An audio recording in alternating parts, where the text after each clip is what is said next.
Pemirsa, setelah ormas keagamaan, kini perguruan tinggi juga diusulkan untuk bisa mengelola aktivitas pertambangan. Adapun usul pemberian izin usaha pertambangan bagi perguruan tinggi dimasukkan dalam draft rancangan Undang-Undang Minerba yang menyebut pemberian izin usaha dapat diberikan dengan cara prioritas. Setelah ormas keagamaan perguruan tinggi diusulkan untuk bisa mengelola tambang, usulan tersebut mengemuka dalam rapat pleno penyusunan rencana undang-undang tentang perubahan ketiga atas Undang-Undang Nomor 4 Tahun 2009 tentang mineral dan batu bara.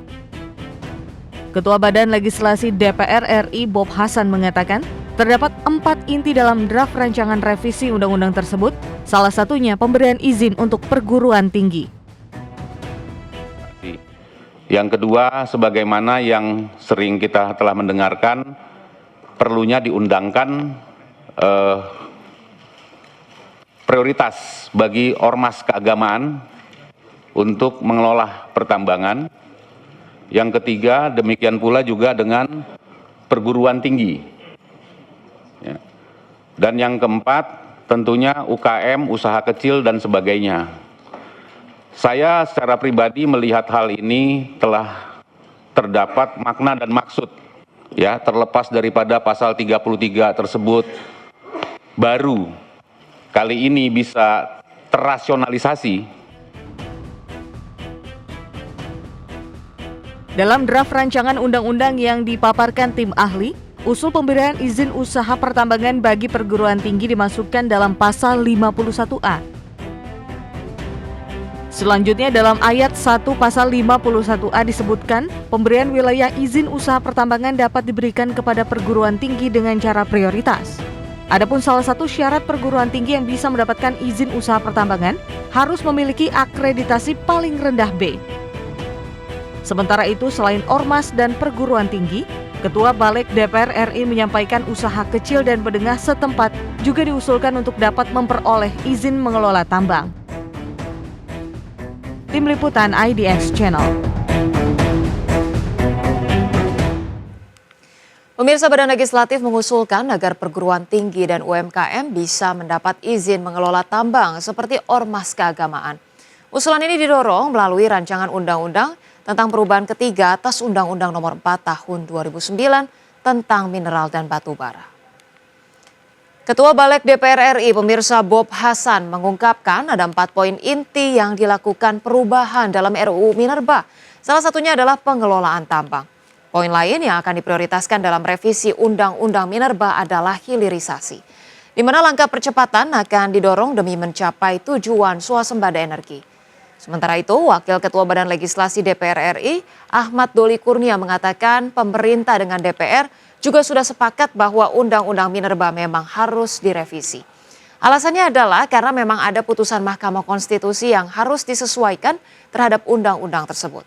Selain itu, pemirsa, ia juga menyebut DPR RI ingin mengatur lebih lanjut bagaimana peran dan keterlibatan masyarakat terkait pengelolaan sumber daya alam yang salah satunya pemberian izin usaha pertambangan kepada perguruan tinggi dan usaha kecil menengah atau UKM.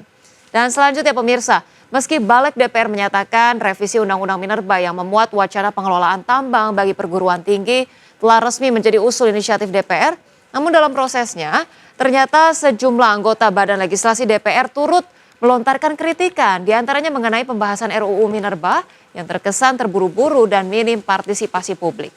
Dan untuk mengetahui lebih jelasnya terkait hal tersebut, pemirsa, berikut kita simak informasi selengkapnya. Badan Legislatif DPR RI secara maraton menyusun rancangan undang-undang tentang perubahan ketiga atas Undang-Undang Nomor 4 Tahun 2009 tentang mineral dan batu bara. Usai pemaparan rancangan Undang-Undang Minerba dalam rapat pleno, tak sedikit anggota Badan Legislasi DPR yang menyampaikan kritik. Salah satunya anggota Balik DPR RI dari fraksi PDIP, Putra Nababan, yang mempertanyakan naskah akademik dari rancangan undang-undang tersebut. Pasalnya ia mengaku baru menerima naskah akademik RUU Minerba 30 menit sebelum rapat dimulai. Mempertanyakan soal naskah akademik tadi. Ya kayaknya kok nggak mungkin kita bikin undang-undang tanpa membaca naskah akademik. Lalu dikirim 30 menit sebelumnya, panjangnya 78 halaman, mohon izin saya belum sempat baca. Mohon izin, mohon maaf saya belum sempat baca. Ini termasuk tanggung jawab saya kepada konstituen saya di Jakarta Timur bahwa anggotanya belum sempat baca naskah akademik sebelum bikin undang-undang. Yang kedua, pimpinan, terkait dengan meaningful participation. Ini mau kita kemanakan ini barang?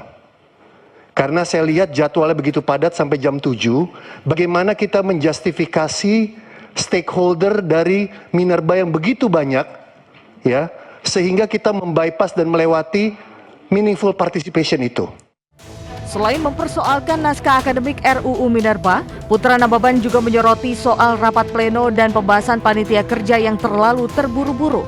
Pasalnya waktu pembahasan yang singkat membuat keterlibatan dari pemangku kepentingan terkait menjadi minim, khususnya pelaku di sektor minerba dan masyarakat. Apalagi salah satu pembahasan dalam RUU Minerba tersebut terkait dengan pemberian wilayah izin usaha tambang untuk perguruan tinggi dan UKM. Tim Liputan IDX Channel. Pemirsa, Koalisi Masyarakat Sipil PWYP mengkritik langkah DPR tersebut mengenai yang mengebut pembahasan revisi UU Minerba secara kilat dan tidak transparan. Revisi aturan ini dinilai jadi karpet merah pemberian jor-joran izin tambang ke ormas hingga perguruan tinggi. Koordinator Nasional PWYP Indonesia Arianto Nugroho mengatakan RUU Minerba muncul secara tiba-tiba, bahkan sebelumnya juga tidak masuk dalam program legislasi nasional tahun 2025. Lebih lanjut, pemirsa, PWYP mencatat ada 4 pasal bermasalah dalam RUU Minerba yang kini tengah dikebut balik DPR. Menurutnya, pemirsa, pasal-pasal bermasalah ini adalah bentuk lain dari jor-joran izin tambang yang membahayakan keberlanjutan komoditas tambang. Sementara itu, terkait usulan perguruan tinggi dapat mengelola tambang, Kementerian Pendidikan, Sains, dan Teknologi menyatakan bahwa usulan tersebut harus dikaji lebih dalam. Pemirsa, Sekretaris Jenderal Kemendikti Saintek ini Togar Simatupang menjelaskan bahwa kajian tersebut akan digunakan untuk menilai apakah dampaknya akan membawa pengaruh positif atau negatif bagi perguruan tinggi. Ia menjelaskan bahwa dalam mengelola tambang terdapat sejumlah aspek yang perlu diperhatikan oleh perguruan tinggi termasuk terkait sumber daya. Oleh karena itu, Kemendikti akan memberikan dukungan terhadap wacana tersebut jika dampak yang dihasilkan nantinya lebih banyak memberikan manfaat daripada kerugian. Namun sebaliknya, pemirsa, ia meyakini bahwa pemerintah akan bersikap bijaksana dalam mengambil keputusan terkait hal tersebut. Selanjutnya, pemirsa, terkait usulan perguruan tinggi dapat mengelola tambang, sejumlah pihak menyebutkan bahwa pemberian izin tersebut berpotensi menimbulkan masalah baru terutama bagi pihak perguruan tinggi. Lantas seperti apa potensi masalah yang dapat ditimbulkan? Berikut kita sajikan informasinya untuk Anda. Anggota Badan Legislasi DPR RI Habib Syarif Muhammad tidak sependapat dengan usulan agar perguruan tinggi ikut menjadi pengelola tambang. Ia menilai jika perguruan tinggi ikut mengelola konsesi tambang, maka berpotensi akan berdampak buruk terhadap kampus. Ia bahkan menilai usaha pertambangan di Indonesia masih berada pada wilayah abu-abu, sehingga perguruan tinggi semestinya tidak dijerumuskan untuk ikut mengelola tambang. Takutannya adalah karena usaha pertambangan di Indonesia masih berada pada wilayah abu-abu, gray areas, yang penuh dengan tindak pidana kejahatan pertambangan. Saya khawatir kekeliruan atau ketidaktahuan yang dilakukan perguruan tinggi nantinya akan menjerumuskan mereka ke meja hijau. Jika pemerintah memang berkeinginan meningkatkan kesejahteraan rakyat melalui ormas keagamaan ataupun peningkatan kesejahteraan perguruan tinggi, caranya bukan dengan memberikan WUP atau WUPK. Pemerintah justru bisa memberikan PI, Profitability Index, kepada ormas keagamaan seperti yang dilakukan perusahaan pertambangan kepada pemerintah daerah. Sebelumnya, usulan perguruan tinggi dapat mengelola konsesi tambang tertuang dalam draft perubahan keempat Rancangan Undang-Undang Mineral dan Batubara. Pasal 51 huruf A draft RUU Minerba menyebutkan bahwa wilayah izin usaha pertambangan untuk perguruan tinggi bisa diberikan dengan cara prioritas. Adapun terdapat 3 hal yang menjadi pertimbangan pemberian izin tambang ke perguruan tinggi, di antaranya mempertimbangkan luas wilayah izin usaha pertambangan mineral logam, akreditasi perguruan tinggi, dan peningkatan akses dan layanan pendidikan bagi masyarakat. Terkait akreditasi misalnya, perguruan tinggi disyaratkan minimal harus berakreditasi B untuk dapat mengelola konsesi pertambangan. Tim Liputan IDX Channel.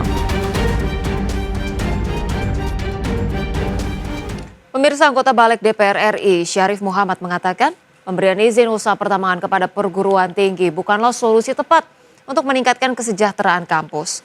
Menurutnya ada cara lain yang dapat dilakukan negara untuk meningkatkan kesejahteraan perguruan tinggi dibandingkan memberikan izin usaha pengelolaan pertambangan. Sementara itu pemirsa, Rektor Universitas Islam Indonesia Yogyakarta Profesor Fathul Wahid menegaskan bahwa pengelolaan bisnis pertambangan bukan merupakan domain perguruan tinggi. Penegasan ini disampaikan sebagai respon terhadap usulan Badan Legislasi DPR RI yang buka peluang bagi perguruan tinggi untuk terlibat dalam pengelolaan lahan tambang. Rektor Universitas Islam Indonesia menyebut meskipun ada sebagian kampus di Indonesia yang mendidik para ahli di bidang pertambangan, namun ia mengingatkan agar perguruan tinggi tidak terlibat langsung dalam pengelolaan tambang. Ia menegaskan agar perguruan tinggi tetap fokus pada misi utama sesuai Tridharma perguruan tinggi, yaitu pendidikan, penelitian, dan pengabdian masyarakat. Lebih lanjut, pemirsa, yang menilai hilirisasi dalam sektor pertambangan bisa dikelola oleh pihak lain yang lebih kompeten di bidang tersebut. Selain itu, ia juga menyoroti potensi dampak negatif keterlibatan perguruan tinggi dalam bisnis tambang, terutama terkait dengan lingkungan dan peran moral kampus. Pemirsa, hal ini merujuk pada banyaknya laporan lembaga independen yang menunjukkan dampak besar pertambangan terhadap kerusakan lingkungan.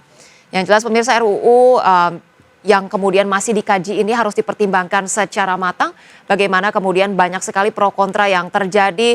Di sisi pro kemudian bagaimana perguruan tinggi kalau misalnya dijadikan pusat inovasi ini bisa menjadi hal yang positif. Tetapi kemudian banyak juga komentar yang tidak mendukung, diantaranya adalah mempertanyakan nantinya bagaimana jika kemudian perguruan tinggi hanya berorientasi pada profit, kemudian juga bagaimana celah-celah korupsi akan terjadi dan kapasitas dari sumber daya manusia yang terlibat itu sendiri, apakah nantinya akan potensial atau tidak.